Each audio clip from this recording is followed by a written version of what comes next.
let me tell you something. If these actions are not taken against these 16 northerners that are killed in Edo, anything that follows to your people here in the north, you are the people that cause it. Mr. President Bola Tinubu, this is a message direct to you. And His Excellency, the Governor of Edo State, Mr. Monday, this is also a message directly to you. You know you have many of your people in the north, more especially Borno State, Kano State, Jos, Kaduna, Jigawa, not Jigawa, but I think around Adamawa people. So there are many Christians here. We won't consider whether you are from Edo, whether if you are from Cote d'Ivoire. Definitely if you are a southerner, the thing that will follow are caused by you people. That is you and President Tinubu. Mr. Monday, actions must be taken within these 48 hours. Because we will do this thing when it is very harsh, because we won't allow our heart to have patience. Let it be the last warning. 48 hours is enough. 48 hours is enough. Time is not against you. Time is against us. Mr. President, you only have few minutes, not even hours, minutes. Fetch out those people that this saw, because if actions are not taken, you have your people here, then we will do same to them. Thank you. Hello, good evening, SC viewers. This is Satellite Media. Mr. Opera, sequel to the happening in Edo State, Uromi to be precise, talking about the killing of 16 persons. And when this happened, honestly, my first response was that thank God it didn't happen in the southeast. We all know how they view Igbos in the north and all that. But surprisingly, because of what happened in the south, in Uromi, the killing of 16 persons, we are still seeing threats from so many groups, so many individuals. A particular person even said when they want to retaliate that they don't want to know whether you are Uromi, you are Edo. And from all this, Igbos in the north are already being apprehensive because of the fear of the unknown. Igbos, it has been a trademark on Igbos, not only in Nigeria, that wherever they go, anything, Igbos are the cause, Igbos are the cause. At the end of it all, you know that Igbos are justified, they are not the cause. Now, but let me tell you, whether you like it or not, anybody that comes from southeast, they tag them Igbo. Anybody that comes from southeast, no matter your dialect, no matter the intonation of your language, they tag you Igbo.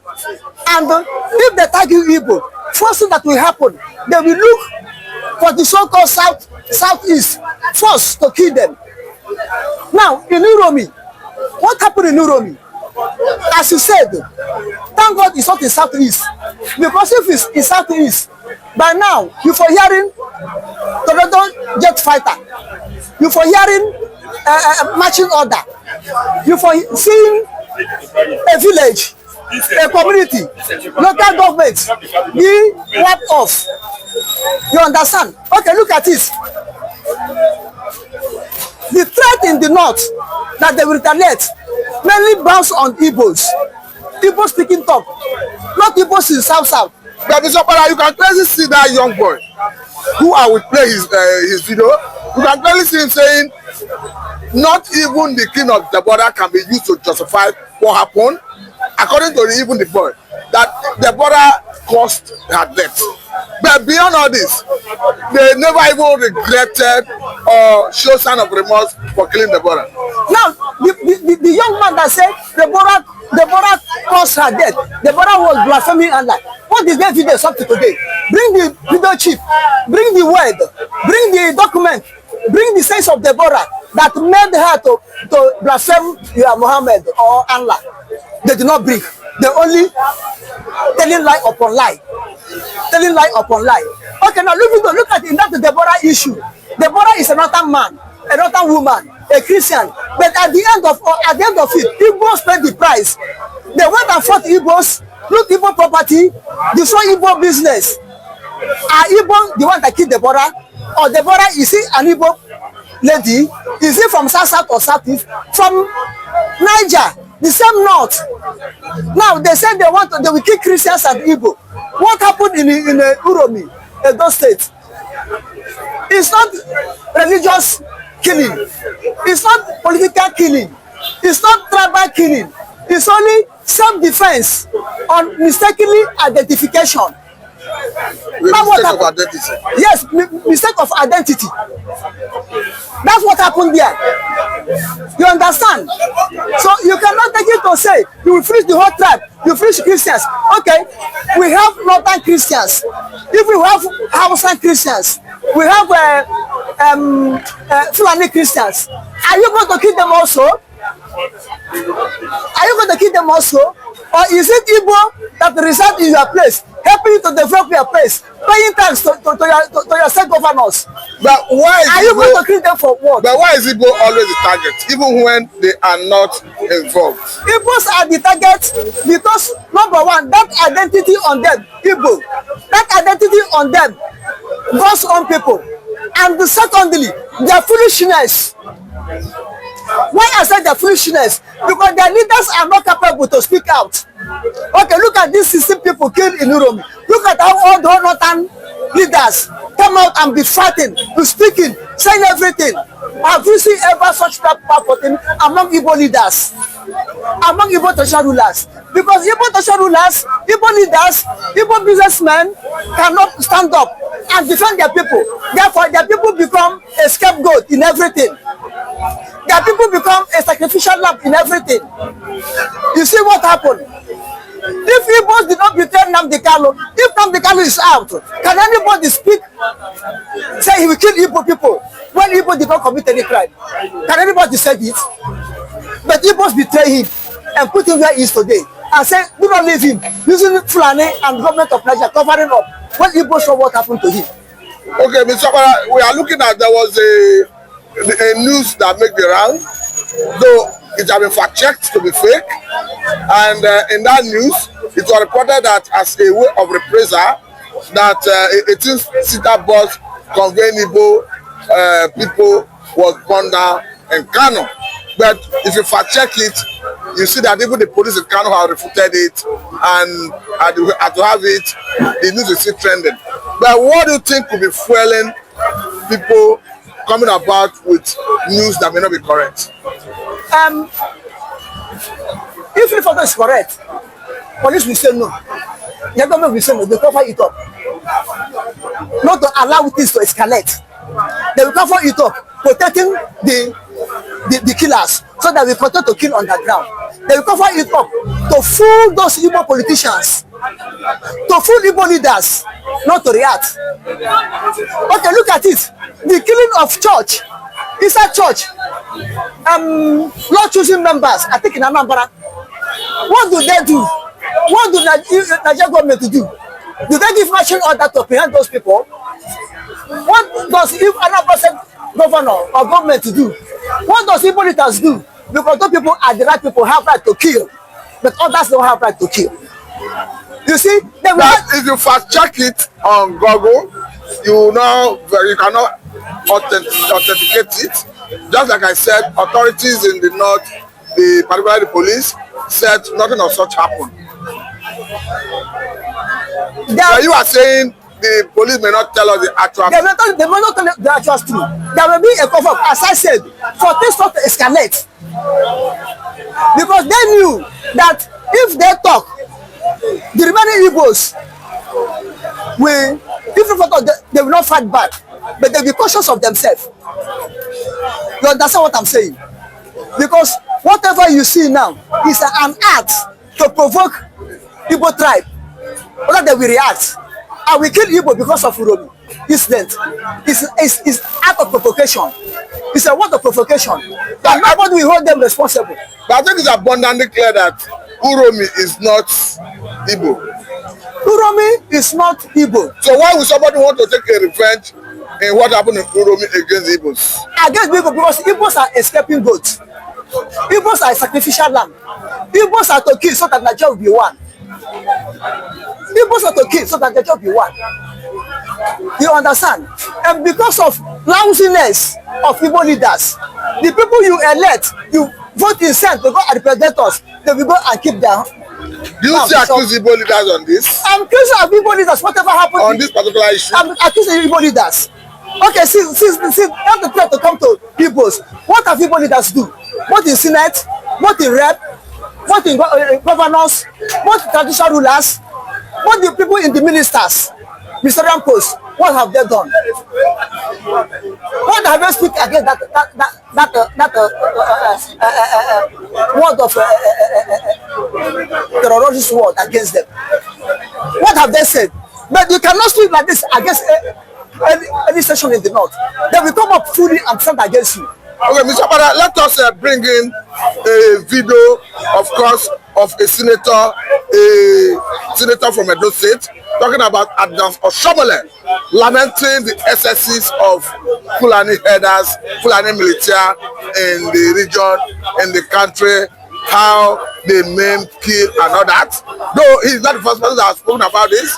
There are so many videos out there of people speaking the same thing. But this time around, coming from somebody who should know better, of course, who is in the government.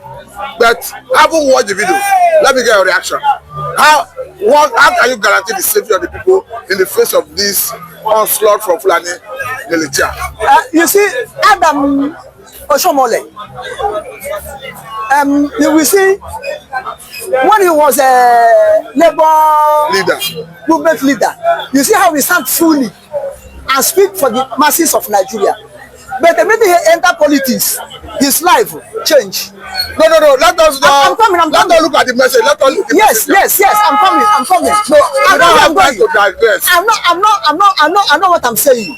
But since he entered politics, he compromised to be like that. But now, if he can come up now and have the same spirit and boldness he had when he was labor leader, this will change. And remember, I think he came from Edo North. Remember, Edo local government, Edo North, we are one of the first places Fulani start committing mayhem. And if he can speak like this, and the other senators from Edo State stand with him and speak like this with him, I think Edo people will have a voice in the house. You know why I'm saying this? The essence of Fulani militia is not just restricted to Edo State. It's not just restricted to Asia or Uromi, as the case may be. We have seen their excesses in Bayelsa recently, where they even engaged security agencies in a gun battle. We saw their excesses in Delta State. We saw their excesses. We have seen their excesses in Ebonyi. We saw the one that happened in Benue, Taraba, Nasarawa, Plateau.